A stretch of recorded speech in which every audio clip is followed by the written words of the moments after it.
Que vamos a dar comienzo ya con el primer panel de esta tarde. Es Políticas Públicas para la Navegación y Desarrollo Portuario.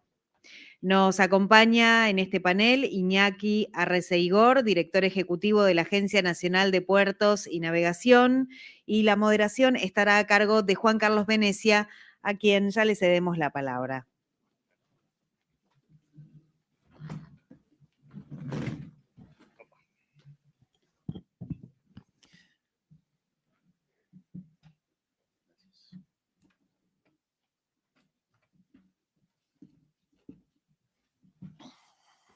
Bueno, en realidad este era el momento que casi todos estábamos esperando,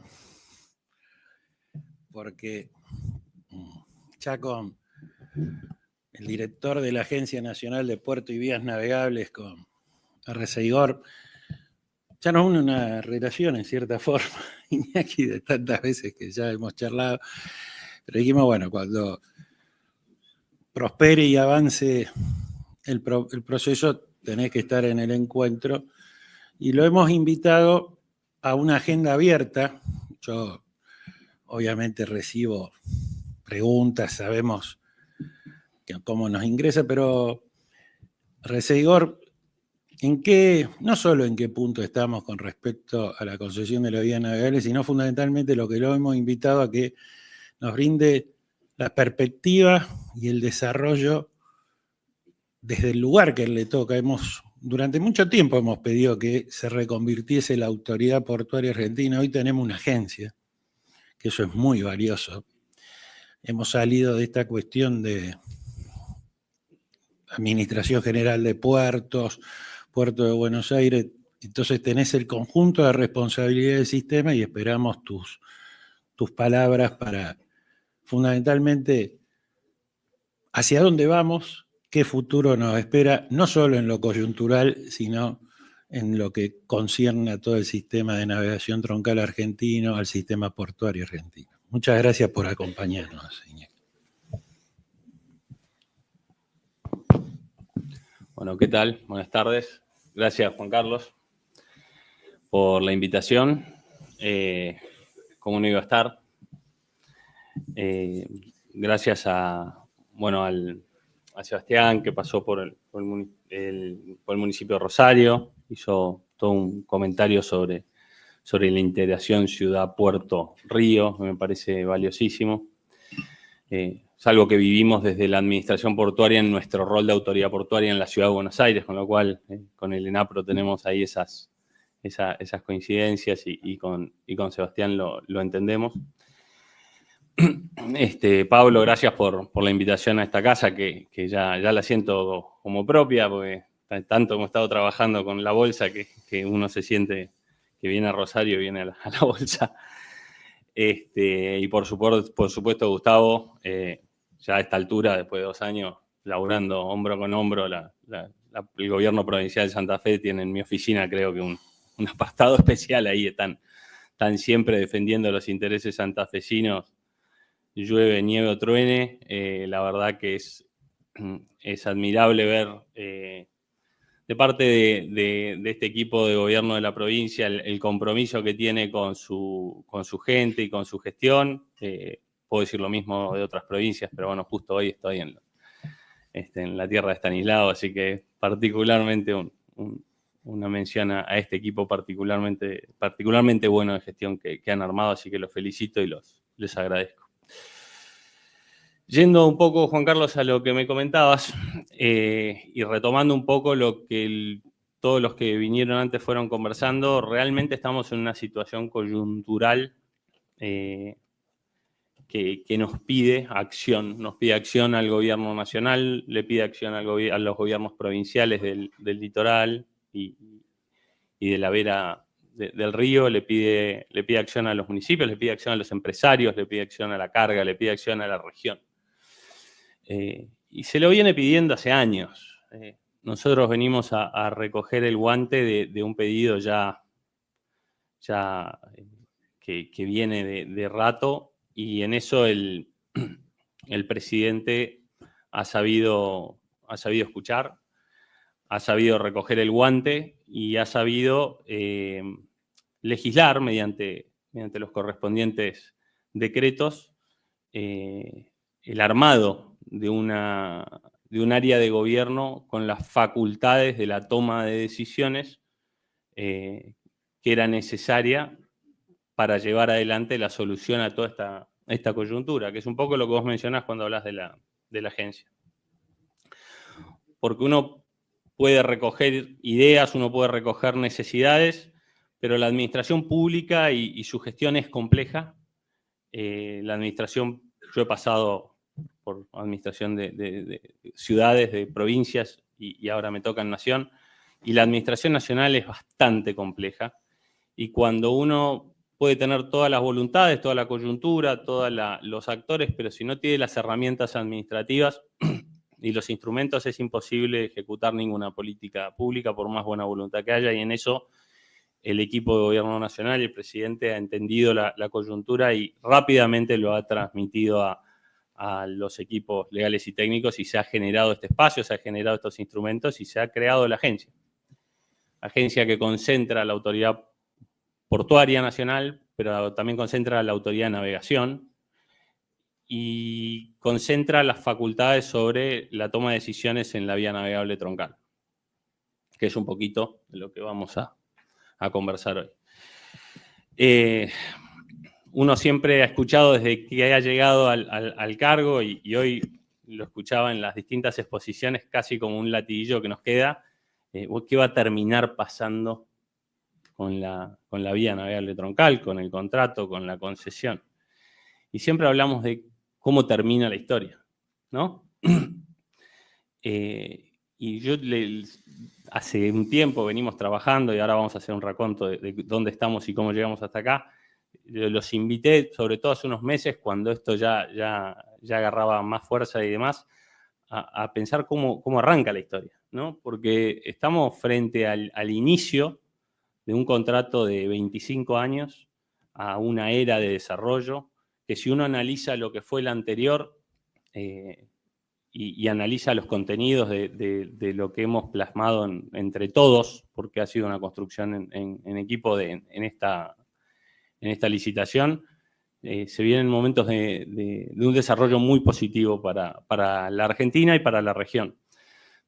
Y no me refiero solo a la región litoral, la región centro, que son fundamentales para la producción nuestra como argentinos, sino también a la región Cono Sur. Latinoamérica está en una situación extraordinaria a nivel mundial y a nivel geopolítico, en la cual tenemos muy baja cantidad de conflictos serios a nivel bélico, tenemos una gran cantidad de recursos, pero estamos lejos del mundo. Y sobre todo en los países más al sur del Cono Sur estamos bastante lejos del mundo. Y nuestra competitividad radica en bajar los costos de esa logística y acercar nuestro producto de la forma más barata a los centros de consumo. Y es ahí donde todos teníamos que trabajar en conjunto. Y todos sabíamos tal vez cuál era el escenario ideal, y sabíamos que donde estábamos no podíamos seguir y teníamos que trabajar de llegar lo antes posible a ese escenario ideal, entendiendo que lo ideal es enemigo de lo posible. Y muchas veces la perfección no se logra, pero sí se logra algo superador, se logra algo dinámico y que vaya transicionando y que genere condiciones superadoras a lo largo del tiempo, porque no hay que confundir que un contrato vaya a ser planteado a largo plazo, 25 años, con que ese contrato sea, digamos, inmóvil o que sea pétreo.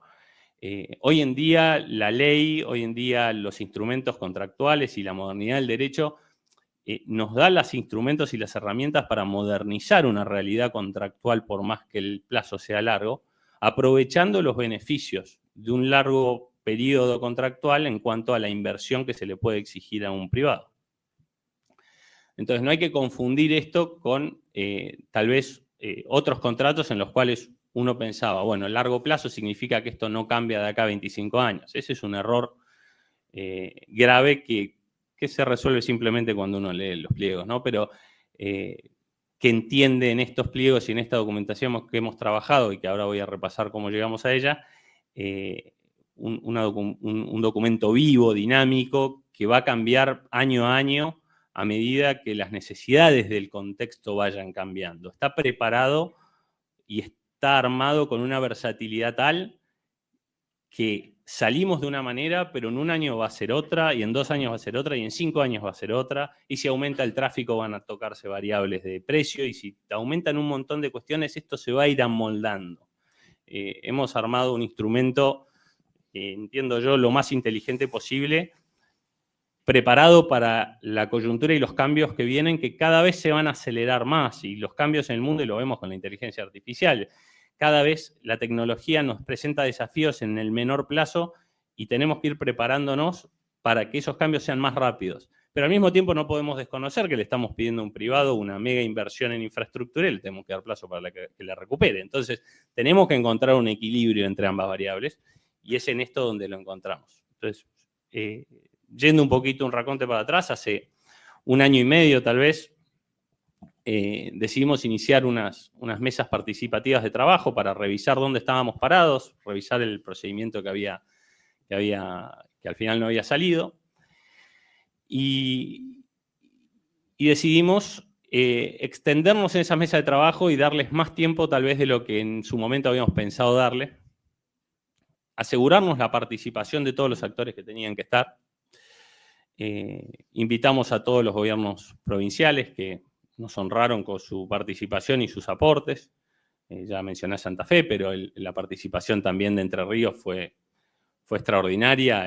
Como para hacer una pequeña mención, gracias al incansable esfuerzo del gobernador Frigerio, logramos entre todos trabajar la forma de incluir el Bravo Guasuta-Lavera con obras de mejora real y significativa en la concesión para lograr una navegación que no sea solo de lastre, que sea una navegación a 36 pies eventualmente en el corto plazo y que incluya Entre Ríos a la hidrovía y que permita el desarrollo portuario que supo tener, si se quiere, toda la costa occidental del río Paraná, que lo pueda compartir la provincia de Entre Ríos.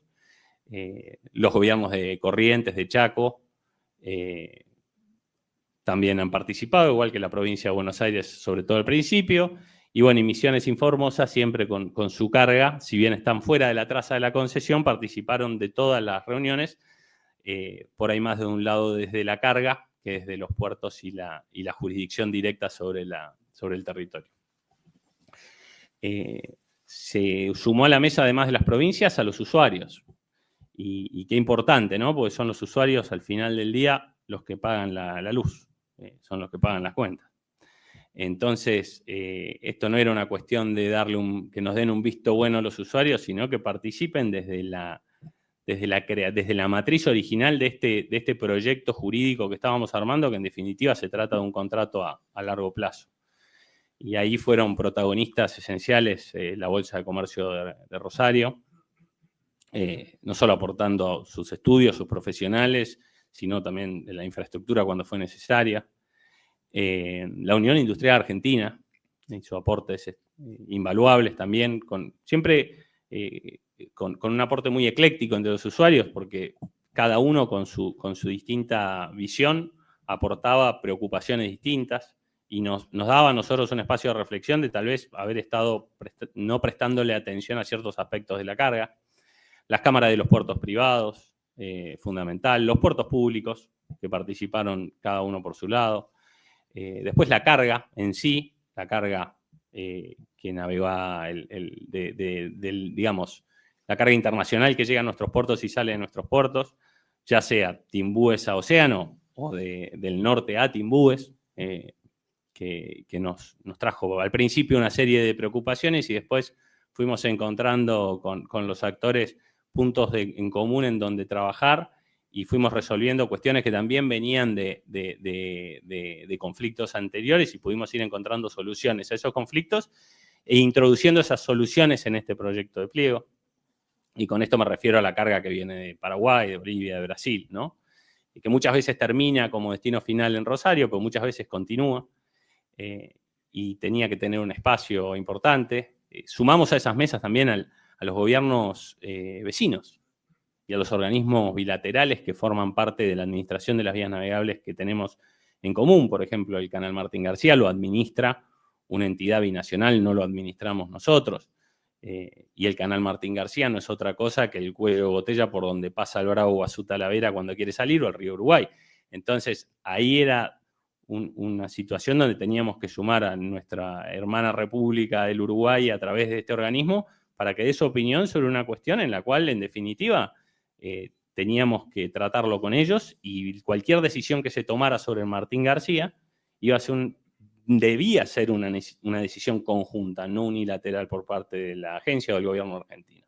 Muchas veces se confunde ahí la jurisdicción y uno piensa que, bueno, que como está Argentina lo resuelve. No, en el caso de Martín García la decisión es conjunta. Entonces, cualquier obra que uno haga en el Bravo a su Talavera tiene que estar necesariamente condicionada a lo que pueda realizar o no en el Martín García, porque si no, es tirar la plata. Sumamos, por supuesto, a los gobiernos del Paraguay, de Brasil, por supuesto, a los empresarios que navegan de ellos. Y bueno, y nada más y nada menos que a nuestros productores, ¿no? A la mesa de enlace, a la sociedad rural, a las distintas entidades de la mesa de enlace, para que participaran y tuvieran un lugar, para que no sintieran que esto era una cuestión que se debatía con la carga y los puertos y se dejaba al productor de lado. Porque había una sensación por ahí a veces de que eso podía pasar, pero era una sensación, porque la realidad es que fueron la misma bolsa y las cámaras de puertos privados y todos las que los acercaron para que participaran, y por supuesto el aporte de ellos fue invaluable, y particularmente el trabajo que hemos hecho con la sociedad rural ha sido muy fructífero. Una mención aparte a Nico Pino, la verdad que hace un laburo extraordinario, ha hecho un laburo extraordinario en conjunto con el equipo. Así que bueno, con todos esos integrantes, y si me olvido de alguno probablemente le pido perdón, trabajamos durante 1 año y medio y entendimos que además de tener a todos los actores esenciales involucrados, necesitábamos no solamente generar los espacios de trabajo a través de distintas mesas en las cuales se dividiera por tema lo que íbamos a ir discutiendo sobre incluir en la licitación, sino que necesitábamos garantizarle a un país que está cansado de la corrupción y que viene de décadas y décadas de malos manejos públicos, necesitábamos garantizarle la transparencia de lo que estábamos haciendo.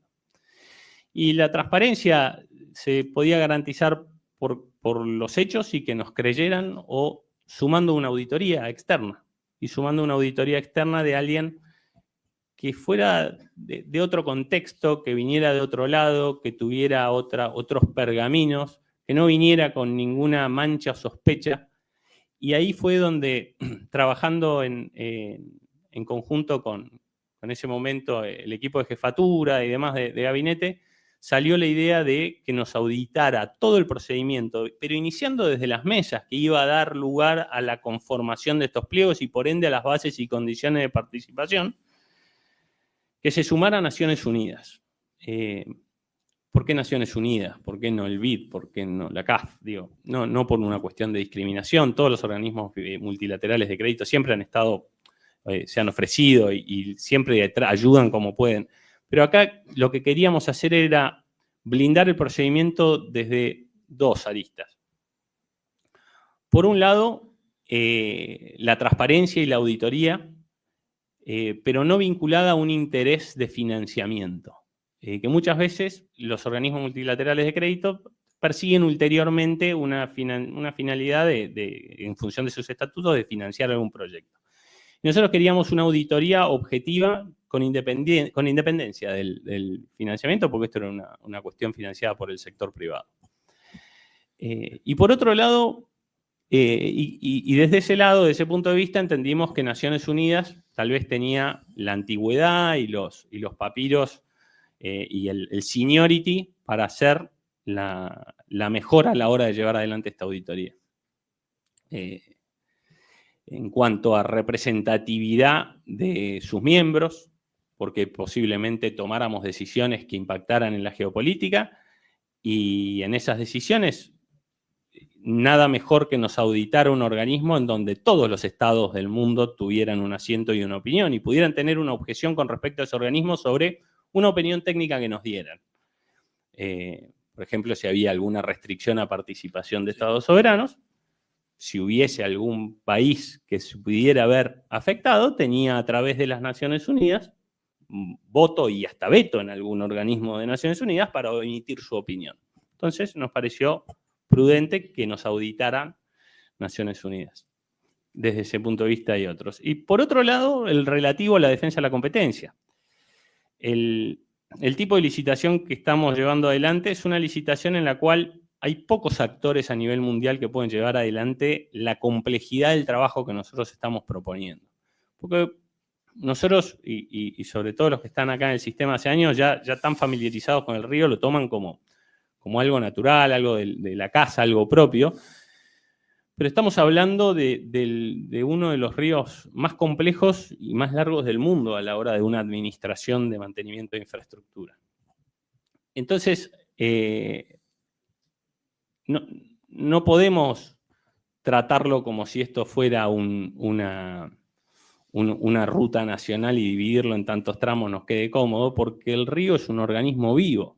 El agua modifica y lo que se hace arriba modifica lo que pasa arriba abajo, y si uno divide esto como si estuviera hablando de una colectora de una ruta, caen errores técnicos por confundir no quiero ser malo, una ruta con un río. Entonces necesitábamos trabajar el tema en bloque, por más que después técnicamente se le diera al bloque distintos tratamientos técnicos y distintos tratamientos de trabajo y de división en cuanto a secciones de peaje y demás. Pero necesitábamos una concesión, y esa concesión había pocos actores en el mundo que podían encararla y enfrentarla. Nosotros ya lo suponíamos y queríamos que Naciones Unidas primero lo validara, pero en segundo lugar, queríamos que Naciones Unidas, desde una óptica de la defensa de la competencia, nos asegurara que no tuviéramos ni cartelización ni abuso de una posición dominante por parte de un oligopolio. Entonces, con ese criterio y trabajándolo en conjunto con todos los actores que mencioné antes, es que decidimos que la UNCTAD, como organismo específico de Naciones Unidas, con todo el seniority y la transparencia que Naciones Unidas nos venía a aportar, fuera el organismo que nos auditara las mesas, que nos ayudara en el trabajo de la recopilación de la información y ver cuáles eran las soluciones para estos pliegos que íbamos a generar, que nos hiciera un estudio de mercado y nos dijera si efectivamente a dónde íbamos nosotros a buscar este potencial oferente. Primero, había oferentes. Segundo, eran serios y más o menos estaban a la altura de llevar adelante las inversiones a riesgo empresarial y sin aval del Estado que nosotros le pedíamos al sector privado, y que nos hiciera sugerencias para evitar abusos de posición no oligopólica, que podían ser desde una cartelización hasta una cotización muy violenta, en el cual el riesgo empresario terminara traduciéndose en un riesgo del Estado y por ende de la carga. Entonces, en ese contexto es que le pedimos a Naciones Unidas que intervenga. Naciones Unidas arranca la intervención con las mesas, con lo cual nos acompaña durante todo el procedimiento, y llevamos adelante este procedimiento que nos llevó unos 6 meses de distintas mesas y fuimos elaborando estos pliegos. Alrededor de fin del año pasado tuvimos los proyectos de los pliegos. Naciones Unidas nos hace un dictamen, nos presenta un montón de sugerencias que terminamos volcando e incorporando a la documentación licitatoria, y en paralelo que salimos con una participación, una audiencia ambiental a los fines de analizar dónde estábamos parados en la vía navegable antes de salir con la licitación para la etapa 0, porque acá quiero hacer una pequeña diferencia entre lo que es un estudio de impacto ambiental y una audiencia de ese estudio de impacto ambiental con la audiencia que trabajamos, porque la audiencia que nosotros hicimos ha sido una audiencia ambiental a los fines de entender dónde estamos parados hoy y cómo arranca la licitación.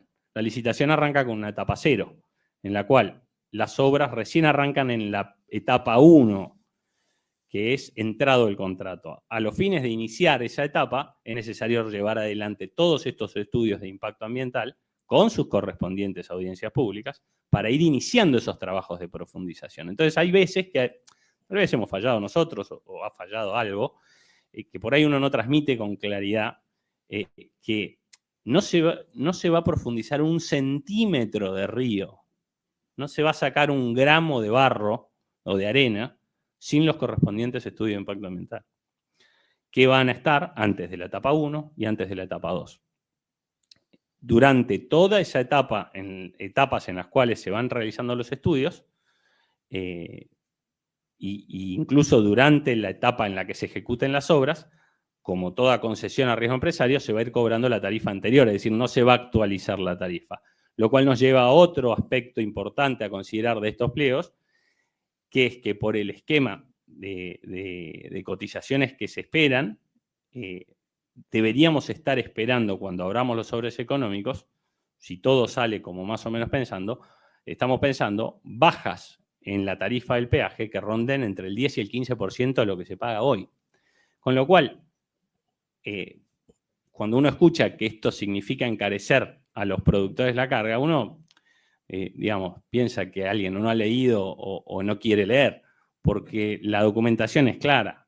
Desde el día 1 hasta que empecemos a profundizar, está establecido que la tarifa casi en un 99% va a bajar por lo menos 50 centavos de lo que está hoy. Y de ahí recién se va a empezar a cobrar cuando los barcos salgan cargados, después de los estudios de impacto ambiental aprobados. Con lo cual, esta licitación, si hay algo que significa, es baja de costos. Es baja de costos inmediata, es baja de costos el día que se firme y se entregue el contrato, baja automáticamente. Y después hay otras mejoras que tenemos que trabajar todavía a nivel gobierno, regulatorias y demás, que pueden generar mayor baja de costos impositivos, de tratamiento de IVA y demás, que pueden generar todavía mucho más impacto en la baja de los costos. Entonces, con esto quiero dejarlos tranquilos, que lo que estamos pensando es una licitación de mejora de la infraestructura a riesgo empresario, sin aval del Estado, con la participación de la carga, de los usuarios, de los puertos, de la región, con la auditoría de Naciones Unidas y que garantiza la baja de los costos. Me dirán, bueno, pero no es ideal. Bueno, puede ser, no sea ideal. Nosotros hemos llegado a esto. Si alguien ha logrado algo mejor en los últimos 10 años, bienvenido.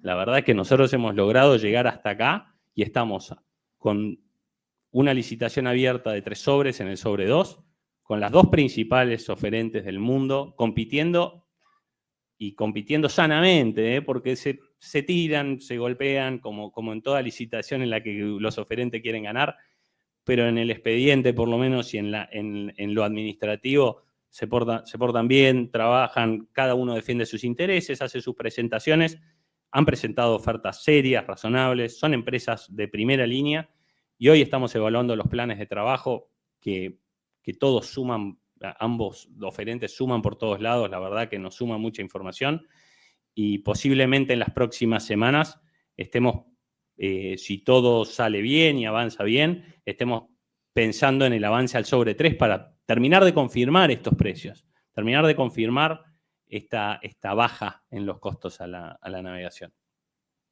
Y a los puertos, y a la carga, y a los argentinos. Así que bueno, un poco era dónde estamos hoy, Juan Carlos. No quiero hablar yo todo el tiempo. No. Pero era necesario. Hice un pequeño resumen, no pequeño. Pero bueno, como no te traje regalo, ¿viste? Todos vinieron con regalo. Te quiero aclarar que tengo, solo en el chat del streaming hay como 50 preguntas. Me las sintetizan. Pero describiste todo el proceso que llevaste adelante en esta etapa, que se lleva adelante en esta etapa de concesionamiento, llevando adelante la licitación. Pero algunas de las planteos y de las preguntas para después avanzar, te lo voy a sintetizar en 3 planteos. Explicaste el tema ambiental, sobre que actualmente lo que rige son los planes de gestión ambiental vigentes, que son básicamente los que se configuraron en el contrato originario de la primera concesión, licitación, y ahí hay una pregunta que es ineludible. Los lechos de los ríos son de las provincias, la autoridad nacional conlleva adelante la posibilidad de navegación y el control de la misma. Bueno, pero las preguntas las hace la gente, no solo la auditoría. Había 50, Juan Carlos. Agarraste Pero una. tengo la... Está muy bien. Pero puntualmente... Capaz que las horas 49 eran terribles. Sí, sí. Puntualmente, esos roles, ¿en qué punto participan no solo las provincias, sino fundamentalmente, porque lo has presentado en distintas reuniones, cómo, concretada la concesión, se audita desde parte de todos los actores y fundamentalmente el rol de las provincias a través de órganos de control, concesión, que siempre fue y es el reclamo histórico desde que se hizo la primera licitación y se concesionó a Hidrovía S.A.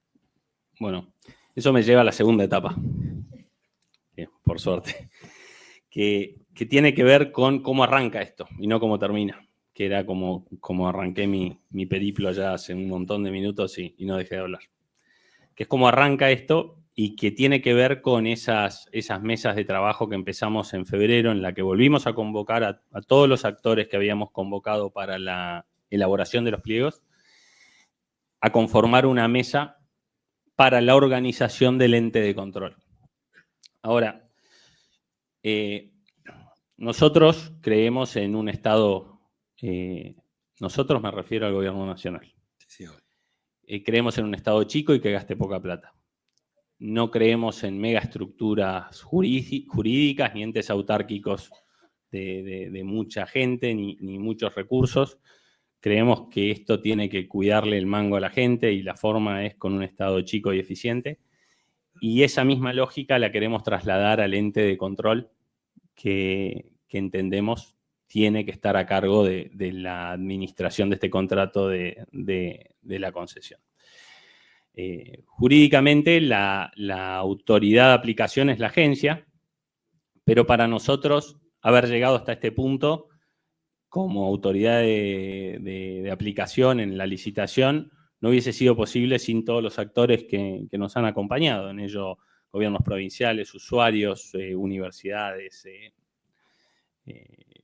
y la navegación, los sindicatos, las cámaras y distintos actores que han participado en la conformación de estos pliegos. Y creemos que es esa misma conformación en cuanto a los integrantes la que tiene que formar parte de este órgano de control. Pero vuelvo a lo anterior, creemos en órganos de control austeros, ad honorem, y que funcionen con tecnología, Zoom, y que no le generen gasto al vecino. Entonces, convocamos a todos los usuarios y a las provincias para empezar a trabajar en este consejo. No queremos darle un carácter de organismo autárquico, porque ahí empiezan los gastos, empiezan las partidas presupuestarias, empieza el descontrol y la maquinita. Quisimos darle el rol de consejo. Nosotros tenemos la competencia de legislarlo desde la agencia. Y tuvimos una serie de reuniones muy interesantes el último mes y medio, ya empezando a trabajar, como te decía hace un rato y les decía, en el día después de la firma del contrato. Pero tan seguros estamos todos de ese día después que ya nos pusimos a trabajar todos los usuarios y tenemos borradores circulando.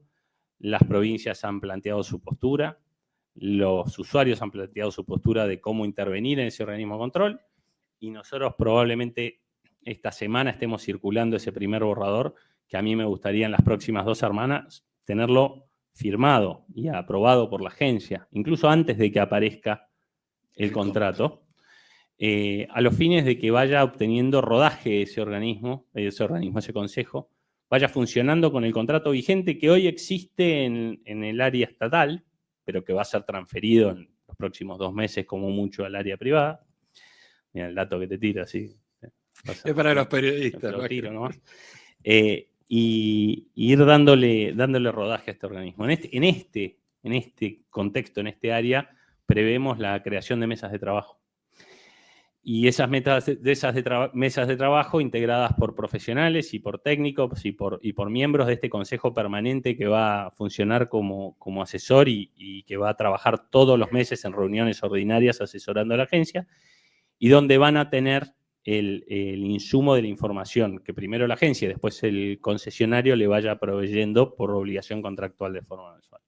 En ese contexto va a haber una mesa específica en materia ambiental, pedido de todos los actores, particularmente de la provincia de Santa Fe, de Mónica, así que hay que mencionarlo. Y vamos a trabajarlo, de Entre Ríos también, muy comprometida con el tema ambiental, el gobierno del gobernador Frigerio. Y en ese contexto armar una mesa permanente de profesionales que vayan trabajando y evaluando, una vez que arranque la ejecución del contrato, todos estos planes de impacto ambiental que vamos a tener que aprobar desde la agencia para la etapa 1, que es esa profundización del escalón del Río de la Plata. Y por supuesto después para la etapa 2, que es llegar a esos 39, 40 pies del sistema, que va a venir después de esta primera etapa, pero ya dejarla permanente y ahí sí tener la participación de todos los técnicos que las provincias entiendan que deben estar en esta cuestión, que entendemos federal por la cantidad de jurisdicciones que recorre, por la importancia federal que tiene, pero que no deja de reconocer a las provincias su rol en materia ambiental. Ambiental y de desarrollo del sistema, claro. También y mucho más. Porque donde se asientan los puertos. Puntualmente, lo nombraste en la exposición y lo remarcaste recién. Sin espolear nada, pero para que sea, aprovechemos porque me está comentando que hay más de 800 personas viendo por el streaming, 800 conexiones, es mucho para este sector, hay 300 en el público, habla del interés del tema. En concreto a la hora, después salgamos de la vía navegable troncal, ¿qué horizontes prevés como administrador? O sea, hablaste de la etapa 1, la etapa 2, es necesario el salto, no todo el público o los participantes son conocedores cuando hablamos del salto del Paraná al Río de la Plata. ¿Qué perspectivas, si vos decís, bueno, ya está, tengo el contrato, tengo el concesionario, tengo consejo u órgano de control, vamos a seguir insistiendo que tiene que haber un órgano, pero lo discutiremos en la mesa. Puntualmente, ¿qué horizonte prevés y los plazos de eso como el responsable de nuestra agencia de gestión de puerto y vía navegable? Bueno, primero te hablo de los plazos administrativos para llegar al contrato brevemente, que es en donde estamos hoy. Hoy estamos en la evaluación del sobre 2 de los planes de trabajo. En las próximas 2-3 semanas deberíamos estar pasando a sobre 3, donde vamos a ver los precios. Y de ahí estimo unas 2-3 semanas para la preadjudicación final y que en junio podamos estar firmando a fin de junio la adjudicación y posteriormente la firma del contrato. Con lo cual, según lo que plantea los pliegos de transferencia del contrato y demás, que requiere administrativa y laboralmente toda una cuestión, yo me imagino para el segundo semestre deberíamos estar transfiriendo el contrato al sector privado. Eso nos dispara ya los plazos del pliego, que es un poco lo que vos planteás. El pliego plantea una etapa 0 en la cual el sistema se mantiene en la profundidad que está, con esta corrección de precios que yo mencionaba. Con lo cual, ahí, en esta primera etapa 0, en la cual tenemos un montón de inversión en tecnología, de velocidad de navegación, en los estudios de impacto ambiental para llegar a la etapa 1, estamos garantizando la baja de los costos en la proporción que te mencionaba. Después viene la etapa 1, que está estrictamente vinculada al entregable de etapa 0. Porque acá uno puede esperar que esto suceda más rápido o menos rápido, pero tenemos que tener los estudios de impacto ambiental para avanzar a la etapa 1, que es esta profundización del escalón del Río de la Plata, que en definitiva lo que hace es homogeneizar la profundidad, por lo menos de Timbuesa a Océano. Y eso, vos me preguntás en qué plazo, y uno esperaría que tengamos los estudios y el impacto ambiental en un plazo de 1 año, me imagino yo, como para que puedan iniciar las obras el año 2. Pero de vuelta, estamos hablando de variables en la cual mucha gente va a tener mucho que opinar. Entonces, hablar que esto en un año avanza no te voy a decir faltarle el respeto a un sector de la sociedad, pero va a haber que escuchar lo que tengan para opinar sobre eso. Va a haber que hacer los estudios con toda la seriedad, va a haber que presentarlos, va a hacer que la audiencia, va a haber que escuchar a todos, y una vez realizado todo ese proceso, vamos a poder decir, bueno, avanzamos a etapa 1. Y ahí vamos a poder empezar esa profundización, con lo cual yo me imagino un plazo, pero no quiero faltarle el respeto a todo un sector que posiblemente tenga un montón de cosas que opinar. Y después eso nos va a llevar a la etapa 2, que también requiere sus estudios de impacto ambiental, que es llevar todo el sistema a estos 39-40 pies, en la cual los estudios tienen otra complejidad y pueden demorar otra variable de tiempo en la que, de vuelta, se me escape. Todos estos estudios quedan en manos del concesionario, realizarlos y presentarlos. Después es la agencia la que va a llevar adelante esas evaluaciones y esas audiencias.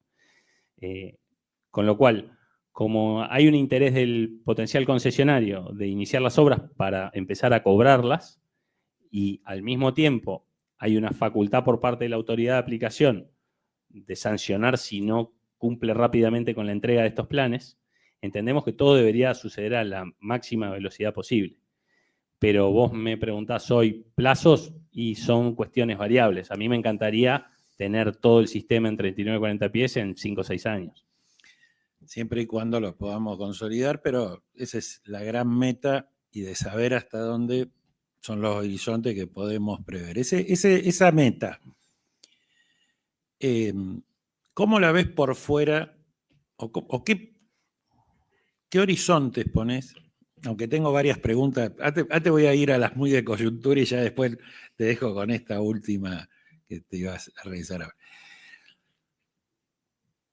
Lo titulaste cuando dijiste la convocatoria y la asistencia técnica de la UNTAC, Naciones Unidas, Estados Soberanos. Hubo planteos con respecto a la situación de empresas que son dependientes de estados nacionales, como suceden con algunas dragadoras. Eso obviamente estaba previsto en estas auditorías y controles de la UNTAC. Y la otra pregunta que nos acerca mucho, ¿por qué también existe la tarifa mínima para el desarrollo de la propuesta? Porque formaron parte de los pliegos. ¿Por qué se toman esas decisiones? Que aparte esto es para básicamente aclarar a los que nos preguntan. Voy por la primera.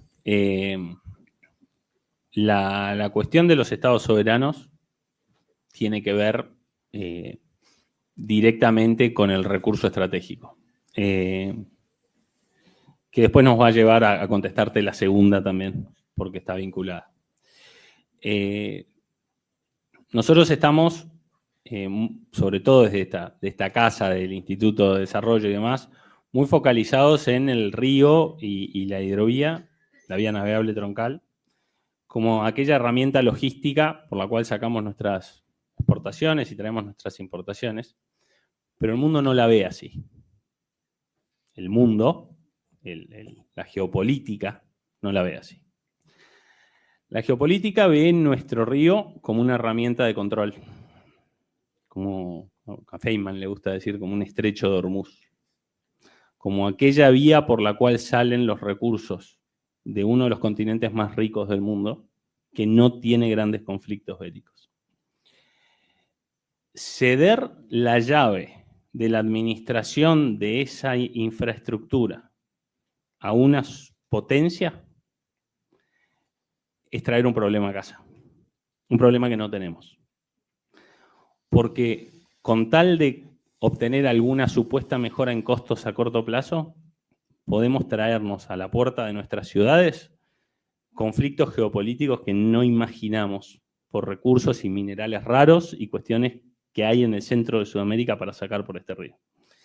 Y que hoy nosotros en la coyuntura y la preocupación de la inflación, de la diaria, que vivimos siempre en Argentina, preocupados por la urgente e importante, por ahí no vemos a 5, 10, 15, 20 años lo que esta región significa para el mundo, lo que el mundo planea hacer con esta región y lo que los distintos jefes de las Fuerzas Armadas de los distintos países del mundo en la región exponen cada vez que uno los quiere escuchar. Sin ir más lejos, hace unos años, y fue de público conocimiento, por eso lo puedo citar, en la administración americana anterior, Laura Richardson, la jefa de las Fuerzas Armadas del Cono Sur, hablaba sobre el Cono Sur como el próximo lugar en el planeta a disputarse entre las fuerzas geopolíticas. Y googleenlo, no lo estoy inventando.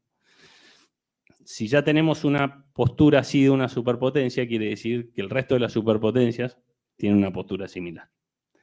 Si nosotros, para salir de un entuerto de bajar unos mangos el peaje, le entregamos esa jurisdicción a una superpotencia, nos estamos trayendo un problemón a casa y nos tapa el árbol del bosque.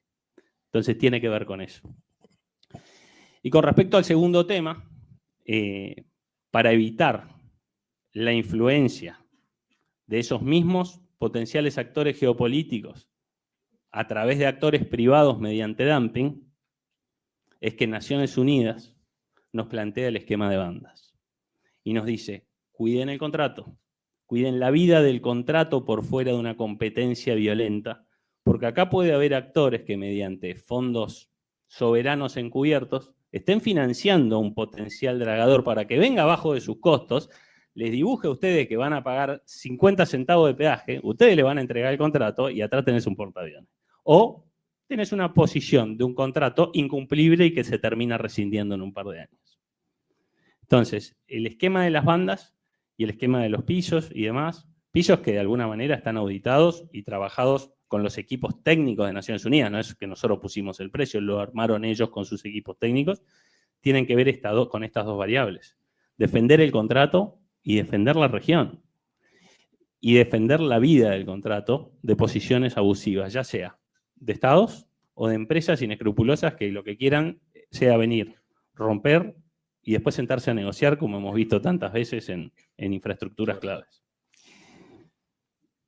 Iñaki, bueno, ya planteaste el desarrollo del tema, hablamos de ambiente, hablamos de tarifa, hablamos de la situación de los oferentes, hablaste del futuro. Para cerrar, ¿dónde ves el futuro del sistema portuario tan concentrado en lo fluvial argentino? Luego de concretada la concesión, si avanzamos a aguas comunes en el Alto Paraná, en el Paraguay. Acá hay muchos representantes de portuarios, privados, públicos, por eso también los plazos, sus horizontes, el pie de muelle es clave, desarrollarnos, bueno, como comenté, tenemos licitaciones próximas, como dije, el puerto de Posadas, instalaciones de inversiones importantes de terminales y servicios acá en Timbúe, la posibilidad de desarrollo que tenemos en el puerto de Rosario con nuevas inversiones que esperemos se desarrollen por parte de uno de los concesionarios y extender horizontes, o sea. Y estuviste bien cuando dijiste el tema de los plazos, porque esto vamos siempre a suceso y el proceso hay que entenderlo. Si solo en la vía navegable vamos a estar 5 o 6 años hasta que sepamos realmente el límite que vamos a tener, por ende sí son los desafíos que tienen. Me acuerdo cuando, allá están los amigos de TZ, no sé, 5 veces cambiamos el layout del negocio, de desarrollo del puerto por las características que tiene la Argentina en términos de su propia economía. ¿Qué horizonte, qué futuro ves? Bueno, por partes, ¿no? Con respecto al contrato, veo un futuro de mucha dinámica y construcción con los mismos actores que hemos venido trabajando mediante este consejo. una implementación de este contrato dinámico que hemos establecido, que es un contrato que si uno lo deja estar, puede ser un contrato que funcione a un 20-30% de su capacidad, pero con un buen órgano de control o consejo de control, es un contrato que puede realmente ser un instrumento muy valioso. Entonces, me imagino una consolidación de un buen equipo detrás de ese consejo para que este contrato esté al 100% y realmente se adapte año a año a las variaciones de tráfico que haya, variaciones que, aclaro, de darse determinadas variaciones de tráfico impactan en tarifa porque generan que baje esa tarifa si aumenta el tráfico, está planteado de esa manera. Y distintas cuestiones de modernización tecnológica que están planteadas, que en el caso de generar eficiencia de costos por parte del concesionario se traslade también a tarifa. Eso hay un montón de variables a trasladar y optimizar esa tarifa que va a tener que velar este consejo. Entonces me imagino un consejo que aproveche el contrato en su máximo dinamismo y que aprenda y que vaya mejorando como consejo y que vaya construyendo en conjunto con el concesionario el mejor pedazo de infraestructura que necesite la región. Pero después veo una cuestión relativa al desarrollo de los puertos y de la navegación que me gustaría que siguiera un camino similar o parecido al que sucedió en los 90 y los primeros 10 años de la concesión, y que para eso como sociedad nos debemos algo más que un buen contrato previsible en materia de administración de la vía navegable troncal. Y nos debemos repensar la cuestión del cabotaje, y nos debemos repensar la cuestión del costo de la navegación en la Argentina. Que realmente con el desarrollo es inaudito que con toda la plata que se ha invertido en los puertos, toda la flota que traiga y lleve no sea nuestra, o por lo menos no tengamos nada, en materia fluvial al menos. Y eso tiene que ver con un montón de cosas, pero también tiene que ver con que nos rige una ley anterior al desembarco aliado en Normandía. Es de antes del día de la ley que tenemos vigente. Y yo no quiero entrar ahora en una dicotomía cabotaje sí, cabotaje no, empezar a pelearme con el nacionalismo, pues no va por ahí. Lo que digo, lo tenemos que modernizar. Tenemos que modernizar las relaciones laborales de la navegación, que en gran parte la reforma laboral ya lo ha hecho, ahora cuestión que se apliquen, pero tenemos que trabajar en que la carga pueda salir de nuestras rutas y pueda pasar por nuestros ríos. Entonces ahí nos debemos un debate como sociedad, un debate legislativo probablemente, en el cual trabajemos en dos caminos, ¿no? Por un lado, incentivar al armador nacional a que tenga menos carga y menos presión por parte del Estado, al menos en lo que a nosotros respecta. Menos carga impositiva. Menos carga impositiva menos... Acá no diga menos carga que si no. No, bueno. Creo que los armadores que sentían la carga impositiva sabían muy bien de qué les hablaba. Y por otro lado, de alguna manera, generar condiciones para que a nuestros puertos lleguen los barcos que hoy le pasan por enfrente.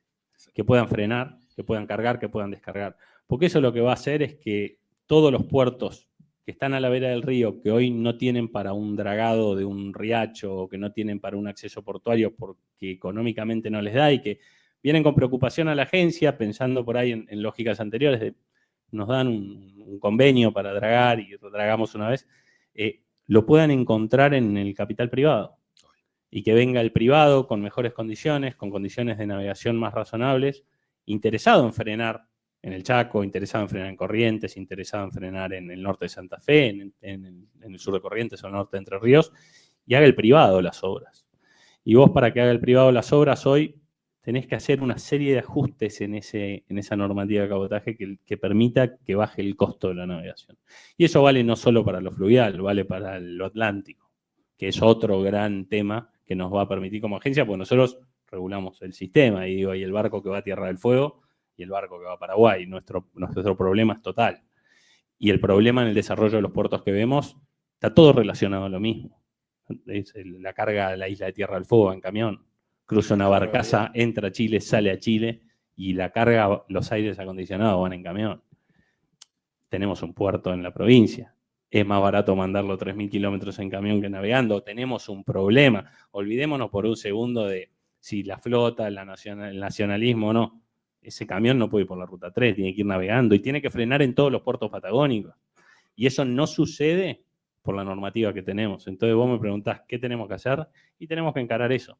Tenemos que encarar una desregulación ordenada en materia de navegación para generar los incentivos para bajar los costos de la navegación de forma urgente. Urgente.